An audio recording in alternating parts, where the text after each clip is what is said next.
Hey, Kyler here. Our aim for this show is to leverage every opportunity that life throws at us. I hope you find value in today's show. Kyler, pop quiz for you. Oh, no. Okay. I know this like the back of my right hand. It's like one of those things that's ingrained in the back of my head. But when you hear these words, what immediately comes to mind? SC Johnson. A family company. Hold on. I'm going to Yes. stop you right there, actually. Because I know when we start these things, we always kind of, you always like to start it with something. I don't know what you're always going to say. I was actually going to say part of a core childhood memory is growing up in the summers and like watching TV in the middle of the day or something like that. And they've got like, ads that are targeted towards, I don't know, like stay-at-home moms or something like that. Mhm. And it's always going to be like, it's going to be something that SC Johnson owns. And it was always like at the end of it, it was like SC Johnson, a family company. And that's like a core memory that's just like in my brain. So I love that you actually you start with, I had no idea you were going to start with that. But anyways, keep going. I think that's absolutely fantastic though. I, I think everyone can relate to that. They hear that and they just think of some type of commercial they've heard, or they pull up a bottle of soap or, Windex or Pledge or something. And it's like at the bottom or in the fine print, they put it on all of their branding. SC Johnson, a family company. Kind of hear a little jingle in your head. It's maybe a little annoying, but it sticks with you. But that is the company we're diving into today that is on their fifth generation of ownership, 140 years in business. And when we are launching into this series of stewarding legacies of the families who have done it well, SC Johnson, they got to show up because they have kept their ownership in the family and they are still a private company today worth over $10 billion with a B dollars. The largest company we have studied thus far in our Stewarding Legacies series, as we've looked at Chick-fil-A, Hobby Lobby, and now SC Johnson, a family company. This was kicked off by the Johnson family and has been around since 1886. Hmm. That is crazy. Wasn't the Civil War going on in 1886? No, I don't think so. You don't think so? When was that? Whatever. I am not a history guy by any means. I'm a life insurance guy. 1861 to 65. I was thinking it was in the 60s. Yeah, you're Hey, off. okay, so Yeah, I wasn't that far off. okay. I was Clearly, not that far off. okay. We're not history people. Besides knowing the history of other companies, not like. There you go. Anyways, No, we're legacy guys, life insurance people, all that kind of stuff. So don't count us on history. But they have been around since 1886 for a long time. You're looking at 140 years of a commitment made to putting out good products and keeping business within the family. And that's what it looks like on the outside, 10 billions worth of dollars. And then we're going to take a little peek in a window at the inside of this company and how they have stewarded their legacy so well that it's still a thriving giant in the healthcare space today and in all the products that they put out. love it. SC Johnson, a family company. That if you ask any, that's such a mainstream like household like tagline. It's exactly what you said, Cord. Like if you ask anybody, it's like SC Johnson finished the statement, they're gonna say family company. I think it's just crazy how they've made that so mainstream. It's just what they are. But no, with everybody that we're talking about, Cord, with these in the Stewarding Legacies series, I always go through the history of the company, the family, just like how did they kind of get to where they are today. That's what I want to do right now. And I think this is a really, really clear example for not just like multi-generational family, but with basically doing certain things to survive generations. And I think what you said, it's on the fifth generation, 140 years. Yeah. But I think one of the biggest things that kind of stands out to me with this company is that they're still a privately held company. That's not normal. When you get to certain sizes, obviously you're gonna probably want to be going public so you can raise more capital to reinvest in the business and just keep growing, growing, growing. But this has been a family business for this long. I think that's very unique Mhm. for a business of this size. So, anyways, that being said, let's go into some of the history here. I'm going to look at some of my notes here. But for 5 generations, like I said, they're still private, still in the original city in Wisconsin. Um, the company was started by Samuel Curtis Johnson Sr. That's where you get SC Johnson. And like I said, it was in Wisconsin, 1886. Originally was basically a flooring business, and had some customers asking about, hey, how can we maintain the floors and this, that, etc. And basically came out with like a certain kind of wax as something that consumers could put on the floors to help preserve the actual floors that they had. And so that's Mhm. really kind of the core product that they initially started with, around like household products. And just kind of going through the generations. We're going to go through every single generation, but the second generation, Herbert F. Johnson Sr., took over in 1906, and in 1917, this is more than a century ago, he actually introduced an employee profit sharing kind of program at Mhm. SC Johnson, and that's I feel like why that's important to note is because this is like way before this stuff was mainstream. You know what I mean? Like this Mhm. is early 1900s. Companies are building. It just people did things differently back then compared to now because we've just evolved in technology and like all the world and with regulations especially too. Just things kind of evolve over time. But I think it's interesting to see how intentional they were to say, hey, we want people to be part of the profit shares of the company, for the Mhm. people that are just working alongside and building the company with the family. And so that decision, made before any other companies, like I said, before that was mainstream, I think that's just an interesting thing to kind of showcase that the family really wanted to put first the employees and make sure that they were taken care of. And I want to go, well, I'll give a quote here in a second as well, but that'll really just illustrate this even more. But just thinking along the lines of how that thinking is, I think that's very, very powerful for maybe especially like newer companies coming out. Like, obviously you need to, push sales, look at your quarterly statements, like look at all the things that are business metrics. Like we said, we always have to make sure that those things are right as business owners. But at the same time, you can't get so involved with that stuff that you get taken away from the day in, day out of the people that are actually making this actually work. And so going to that quote, like I said, I'm going to read this. In 1927, Herbert Sr. gave a speech to his employees that has been called one of the most important documents in American business history. So this is what he said: the goodwill of people is the only enduring thing in any business. It is the sole substance. The rest is shadow. And the company eventually formalized that conviction into an actual document called This We Believe. And it's a statement of the company's obligations to employees, customers, neighbors, the world. That was written in 1976. Really pre- preceding a lot of this types of corporate culture talk. And so doing those things so early on, it was very evident, when they say a family company, that's really the conviction, like where everything started. And today, like fast forward today, like I said, I'm not going to go through every generation, but fast forward today, the company's led by Fisk Johnson. In the fifth generation, he serves as the chairman, the CEO.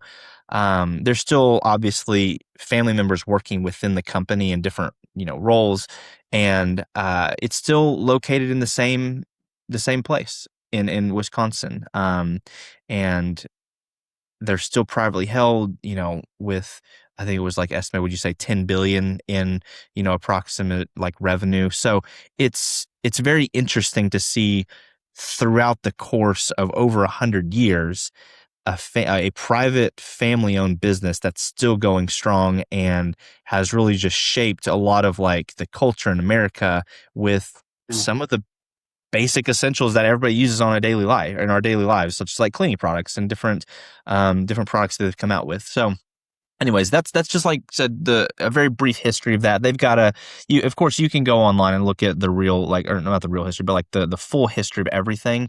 And I think it's worth to look at because these families that we're looking at with these businesses, they're worth studying. They're worth studying for a multitude of reasons, but for this one, looking at the family values and just how that's passed on to generation to generation, and no one's blown it up so far, which is a cool thing, and they're still privately held. So I think there's a lot that we can learn from S.C. Johnson. Well, I want to circle back to that quote in just a practical, tangible here for Of our course. people that are listening and tuning into SC Johnson, a family company, and us going through that today. It's that quote that Herbert Johnson had said back in 1927, which would have been revolutionary at the time because business at that point, I mean, you're talking the rise of big business in the 1920s. It is cutthroat. Maybe you could compare the differences between like, maybe a Herbert Johnson one about it versus like a Rockefeller and some of all the other stuff. And man, you can see his character really coming out just by this statement alone by saying the goodwill of the people is the only enduring thing in any business. It's the sole substance. The rest is shadow. The underlying heart behind that is care, stewardship, people, values first, which we have seen so many times, and why we want to do this whole series is that values, character determine the future projections of a company. Maybe even more than just profit and dollars. Yes, of course, profit and dollars are important. We are not going to discount that, but both are important. And if there's no values attached to dollars, all right, people are going to get hurt. People are going to get stepped on. Things are not going to go according to plan. And I'm just not confident that that business is going to last for multiple generations. But consider someone like Herbert Johnson or S.C. Johnson as a whole. Values driven, a firm foundation built on trust, built on integrity, built on relationships. That's a firm foundation that will launch a company long into the generations of the future.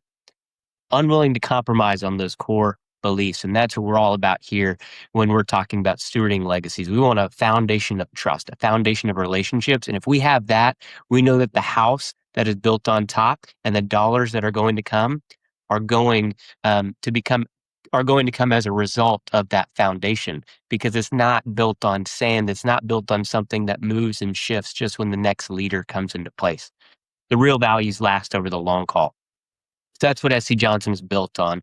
That they built that $10 billion industry and house on top of that firm foundation. But they built that first. That's what's so important. Trust, relationships, authenticity, values. They built that, and then the $10 billion came afterwards in 5 generations of ownership, 140 years in business. And I'm telling you, I hope 5 generations from now that could be said about what we're trying to accomplish here. People that are still trying to have strong values at the core. Absolutely. I think one of the a very clear demonstration of putting family first and putting the consumer first. You can actually look back at in 1975 when Sam Johnson was basically in charge and stuff. Basically made a voluntary decision to remove. I might mess this word up, but chlorofluorocarbons. Okay, I got it right. So CFCs, if you will. So that stuff. There was a lot of I don't want to say controversy, but like there's a lot of like the ozone stuff. There's heavily debated types of things within the economy, the government about just like, hey, is this Mhm. stuff important? Is it not? But S.C. Johnson, what they did was they went ahead and removed all of this stuff from aerosol product lines and like things like Raid, Pledge, Glade. Like these are major revenue products in their category, and they went ahead and removed all of that stuff before it was required by government. It was banned, things like Mm. that. So I think making voluntary decisions to um, improve the products because they know it's going to be best for the consumer. Obviously, that's a good thing to do. But doing that stuff before it was ever banned, before it was required, I think that shows a lot in a lot of ways. Because when you have to think about like reformulating products and probably absorbing significant costs And Hmm. doing that publicly, like that's going to make a statement. And they probably, like, I don't know the numbers obviously back then and stuff, but I would probably argue to say that probably took a hit a little bit because they had to invest more money into reformulizing everything and basically making it without that stuff. So there's some, cost related to actually improving products. And to make it, the right for the consumer. So I think that's a really clear example of just publicly they wanted to make sure that they were putting the consumer first, and they Right. acted on that conviction before really any other companies were doing it, and before it was actually like banned and regulated in certain ways. So that's a decision that had real cost with real dollars to actually basically make a statement, said this is what we're going to do. And I think that if you just look throughout the course of the business history, like they seem to be like the front runners in some of those different aspects. And I think those just convictions, operationally, as a family and just as a business, I think there's a lot, like I said, a lot to learn from Mhm. specifically, and just doing things the right way because it's the right thing to do. That shows a lot of character and a lot of just the right way to do things. We always, in our family, I know Cord, mom always told us, like, just do the next right thing. So it's like, we don't know what maybe the best decision is, but we know we can probably make the best right decision because it's going to impact somebody else. Every decision impacts somebody. Mhm. And I think that's, like I said, it's just a good example of making the next right decision because they knew they've already been in business for, you know, a long, long time. They're not going anywhere. So they need to make a very, firm statement that says, "Hey, we're going to do things, and this is going to continue to outlast multiple generations in the future." And you've got to be able to make those decisions, um, in leadership in your company to make sure that you're doing things the right way. So I love that as an example, and just the excellence that shows, and just in the context of stewarding their legacy from generation to generation. Hmm. And it played out in that decision that you talked about back in 1975. I'm not even going to attempt to say the word. I don't even know what um, but that showed up because they had already made that decision way ahead of time by choosing the foundation first, and by building goodwill, and by building people, and by entrusting care first. So when that time for that decision came around to do it before it was even required of them, yeah, maybe they absorbed some cost. It was already a done deal. That seems it is consistent and it tracks with their character and with their company values. So here's a question as we land the plane on this episode today. What are you willing to stand on before you are required to? Mm. What are you willing to stand on before you are required to? Maybe you have to do something a certain way because you know it is right and you are unwilling to compromise from it. You're unwilling to compromise on that decision because you know it's best for the company, you know it's best for your people, you know it's best for the product. But that other company or that other competitor might blast you or rake you against the coals. And that's a very, simplistic example, but it shows up in everything. People first, maintaining what is right, what is true, what is honest. If we build that foundation first, the dollars are going to come. And that's what SC Johnson Family Company has really modeled for us over 5 generations and 140 years of making those consistent decisions to doing the right thing before they were forced to, before they were told to, and having to remedy all the mistakes. I feel like I constantly see businesses in the news or leaders in the news of like, oh, let me rectify this mistake I knew I probably should have taken care of, but I just didn't do anything about it. Hmm. No, they took the proactive approach instead of the reactive approach. So think about that question. What are you willing to stand on you are before it's too late? What are you willing to stand on before anyone else requires you to? Tell you what, if you have a great answer for that question, we would love to see it in the comments, or you can shoot it to us directly. We love hearing your thoughts and your texts as they come directly to Kyler and I. You can text it to us at 479-396-3528. Once again, that's 479-396-3528. That comes directly to Kyler and I. We see all of them, and we love to interact with those of you on the Leverage Life Show. Thanks for tuning in. We'll tackle our fourth family and business next Friday on the Leverage Life Show in our series Stewarding Legacies, the families who have done it really well. We'll see you next Friday.